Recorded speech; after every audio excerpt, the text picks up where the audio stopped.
You can hear me very well. Gentlemen of the press, thank you very much. Good afternoon. You are all aware that Mr. President is also the Minister of Petroleum. And as is characteristic of Mr. President, he did not even see the people he appointed before he approved the appointment. He appointed them based on their documentation and the competence that he saw in their credentials that were submitted. So after the appointment, of course, you know that the PIA is in force now, and the agencies that have been created by the PIA are now functional.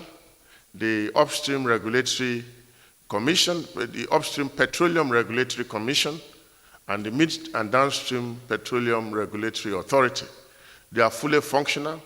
Their chief executives and some of the executive directors are in place. So I had to bring the chief executives of these two agencies to Mr. President so that at least he can see them for the very first time. So that on occasions as minister, when he meets them, he will recognize them. That is what we came, and of course, they used the opportunity also to tell Mr. President their programs for their agencies, and got Mr. President's chair from them. And that's all we came to see Mr. President for today.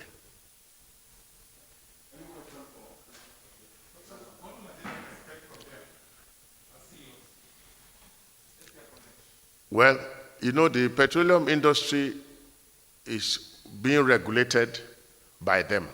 So, of course, the industry squarely, the viability of this industry squarely rests on their shoulders.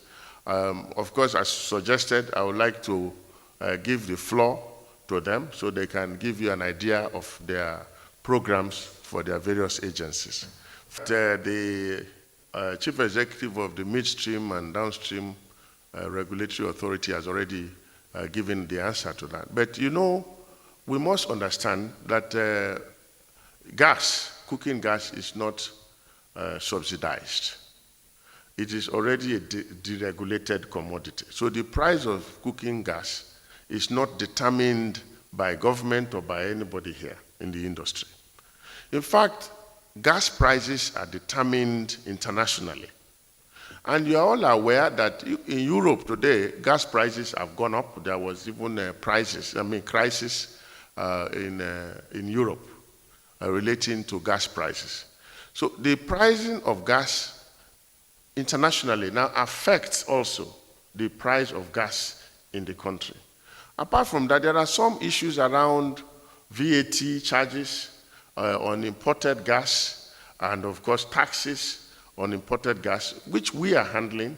But of course, while handling these taxes on imported gas, you must also juxtapose it side by side with the local producers of gas.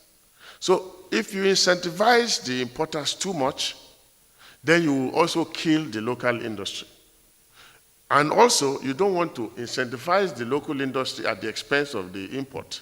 Because if you incentivize the local industry at the expense of the imports, then you will not have enough gas produced within the country. So these are the issues of balancing that the Midstream and Downstream Regulatory Authority are handling. And I want to assure you that we are quite concerned.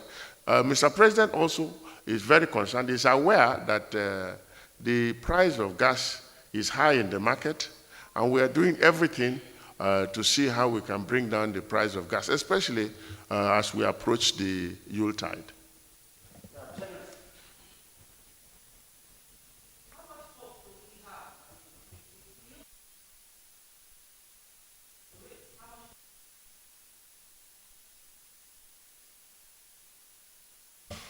As I said, this is a commodity which price is not determined by us.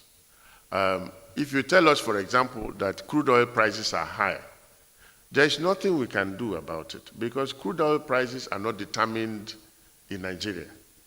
We also, like you, check for what the price of crude oil is for today, because it is not determined here. The same thing, when we see gas prices going up, gas prices are not also determined in Nigeria. Just like you, we are also checking what the price of gas is in the international market. But of course, there are some elements of the pricing that we can tinker with. And I can assure you that we are doing everything to ensure that those elements of the pricing are adjusted on our side, so that at least it will amount to some reduction. But I will not give you a time or date when that will be achieved. We know that the Yuletide is already upon us, but we will see how we can at least make it bearable for Nigerians before then.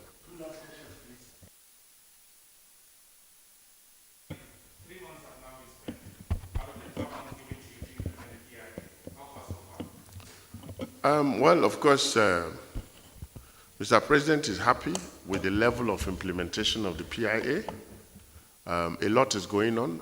Already, as you know, the agencies that were created by the law are now in place. And Mr. President charged us to ensure that we use our best experience to ensure that the industry is on track. Luckily for us, we have very experienced people on the saddle, both in the authority and in the commission. And Mr. President asks us to go ahead and do what is best in the interest of Nigeria at all times. Hello? Please. Thank you very much for your question. I'm happy that you noted that we were far-sighted by beginning the work on the transition from petrol to gas a long time ago. That process actually was kicked off, I believe, in December 2020 by Mr. President. You know, it's a whole process. We have to have a critical amount of cars converted for us to make this viable for investors. If you have just 1 or 2 cars converted, then it is not enough for anybody to go and invest in gas pump stations because of 2 or 3 cars. So you need to have a critical amount of cars converted, and then when you have that number of cars converted, you also need to have a critical amount of gas pumping stations installed, so that these number of cars can have places to refill. So to develop this is not just a one-day process. There is a lot of funding required to put the infrastructure in place for the pumping stations, to also enable the investment in that area. And then also, we promised 1 million free conversion kits, if you remember. And that also there's a lot of cost. And the cost that it came to about 600 billion naira to be invested in installing these pumping stations, and also to have the conversion kits to convert a critical amount of cars. And that process of raising the fund has been ongoing. That is one of the briefings I had with Mr. President privately, to let him know that we have really gone to an advanced stage. And I want to assure you that at this point, we are almost at the concluding stage of raising the funds. I will not give you the details yet, because I'm going to discuss with the Minister of Finance. And when the funding is fully in place, we've been able to work out a PPP arrangement, and also work out some partnership with other countries who are willing to come in to invest in this area.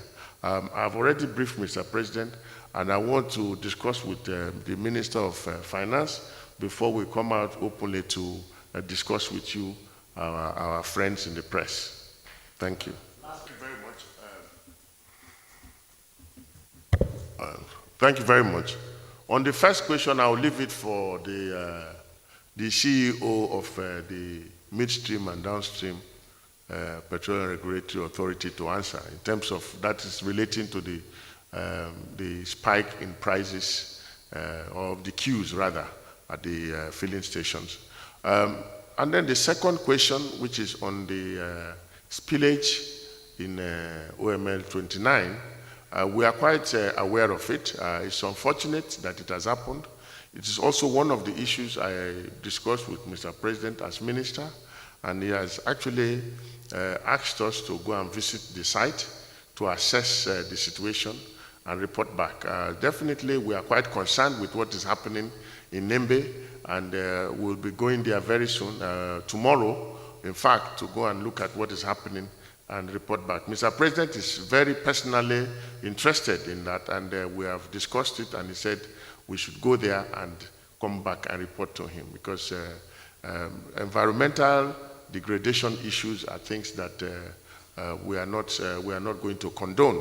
But of course, we'll work with the operators of OML 29 to ensure that this spillage is brought under control as quickly as possible.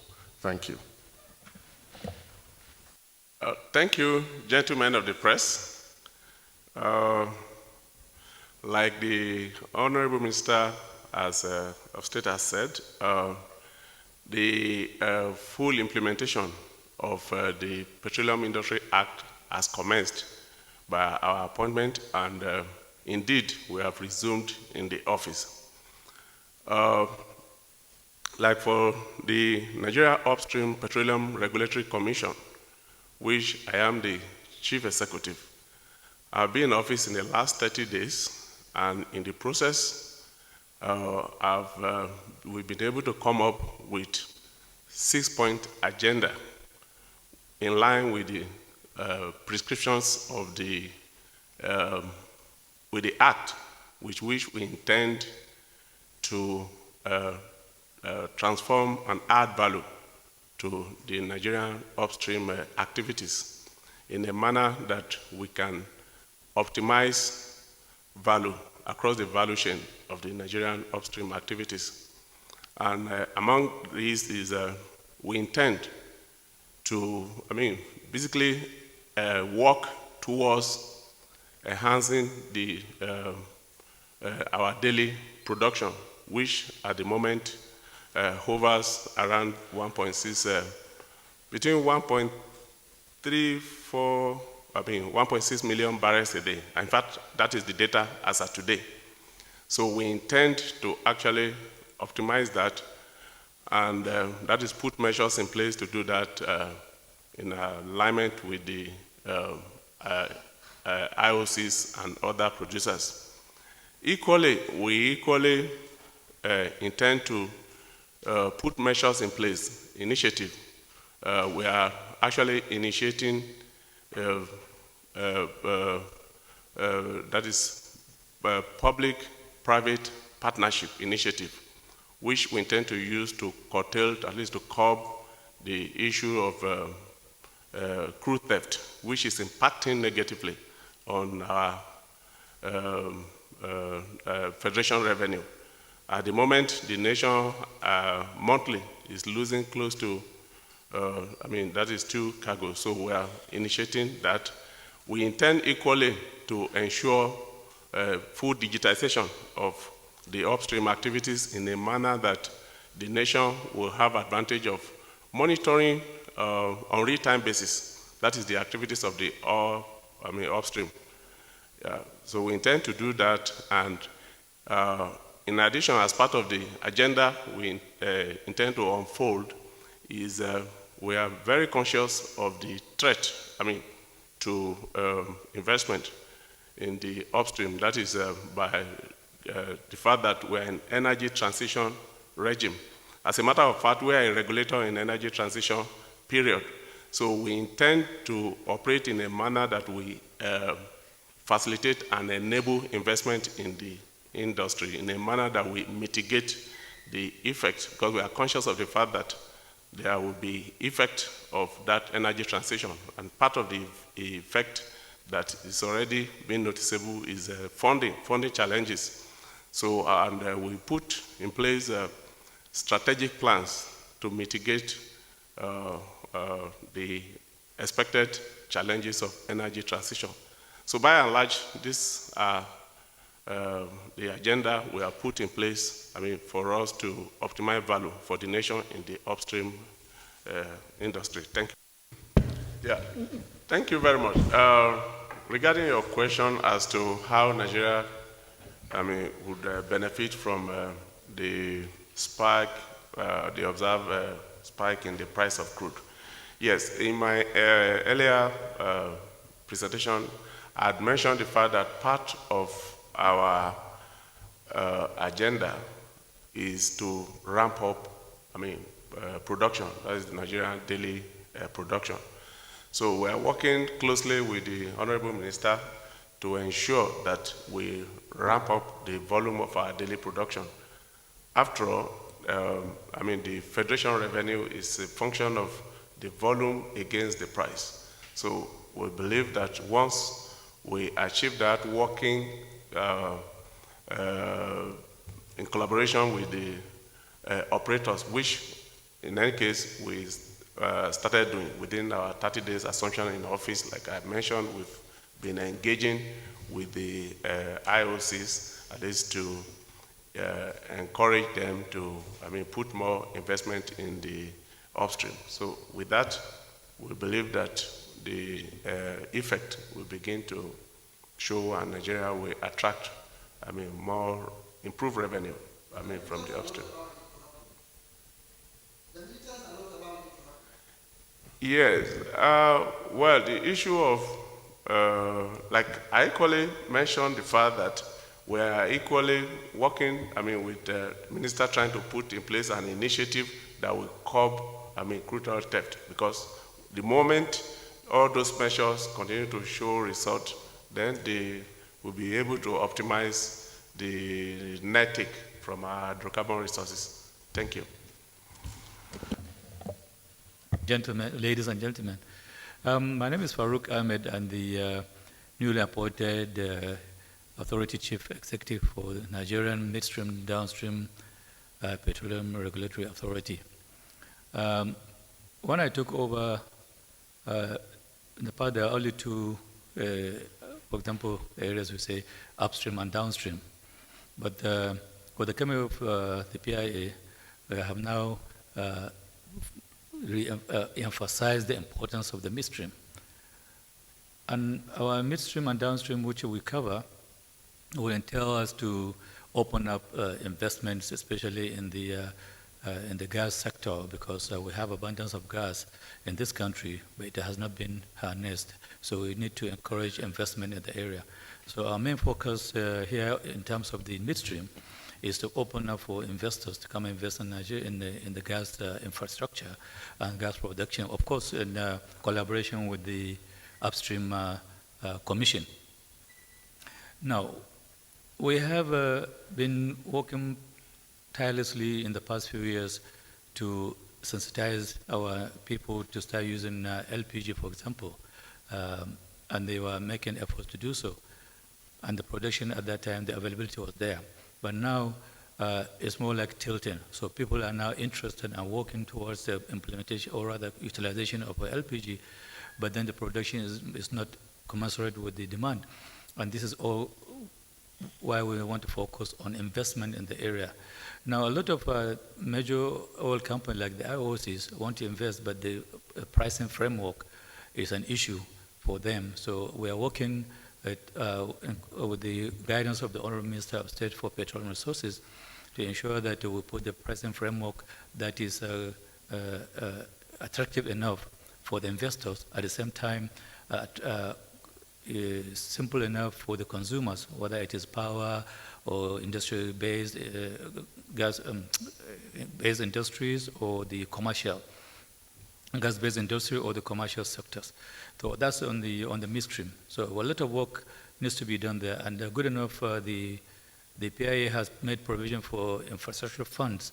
That means that we're really giving more importance, a lot of importance to that sector. As regards to downstream, The key enablers really is to make regulations that will guide the way we conduct our businesses, especially with so many streams in the downstream sector. Now, what comes to mind to most Nigerians is the availability of gasoline or PMS or petrol. Yes, we have been working with NMPCU, that is supply of last resort, to ensure availability of petroleum products, particularly AGO and PMS, a view of the demand particularly coming towards the end of the year, the Yuletide, where demand is high, people going back home to celebrate Christmas. So we are working on that.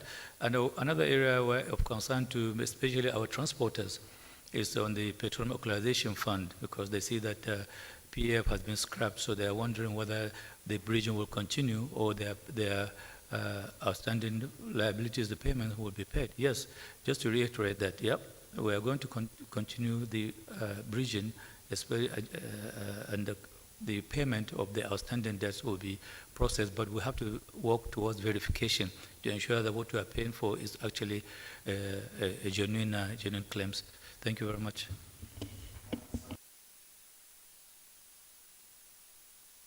Yeah, well, like I said, we have to verify, because as it is now, we are coming in finding that a lot of unpaid bills by marketing companies, whether it is Mormon or Duckman, of over 100 billion that is outstanding. So we are inheriting a legacy debt of over 100 billion. On the other hand, we have to process all the invoices by the transporters and those concerned in transporting of petroleum products. So I cannot give you exactly the right figure now, because we are in the course of doing our reconciliation. We just took over about a month ago. And this outstanding debt is from 2017 till at least October this year when we took over. So we're in the process of verification and then collating it before we commence the payment. But of course, just to emphasize, payment will be made to transporters. There's no doubt about that. Thank you. Yeah, thank you. You see intermittent queues in some parts, maybe of Abuja and maybe the environs. Basically, what happened is that some of the depot owners selling PMS above the official ex-depot price of 148 naira. They're selling at 156, 157. And the reason they adduced was that they are paying for their logistics, like shipping, in US dollars. They are paying for NPA port charges and NIMASA charges in US dollars. And they have to go to black market to source for these US dollars. And that differential between official and the black market they buy, that's why they added about 9 naira to 10 naira, depending on whether you are in Lagos or Calabar, Port Harcourt or Ogara. Now, we had a meeting the week before last on Tuesday the 9th. NPA was there represented, and the DG Nimasa was there as well. NMPC, major marketers, Mormon and Dubman were all there. And we all agreed and resolved that NMPC excess capacity of their shipping, their vessels, would be chartered to all marketing companies, and they'll be charging in naira. So now NMPC now will go and source for conversion in US dollar through the CBN. As for the NIMASA and NPA charges, it was all agreed that they will revert back to their supervising ministry to get direction on the receipt of their charges in naira rather than US dollars. And I understand the process of that engagement with the supervising ministry has already commenced. Was the NMPC from the 15th of this month, they have already converted to charging naira instead of dollar for their excess capacity charter to all marketing companies. So I believe with this, there will be no reason for the depot owners to increase their price beyond the official selling price of 148 naira. Thank you. Thank you. Thank you. Thank you.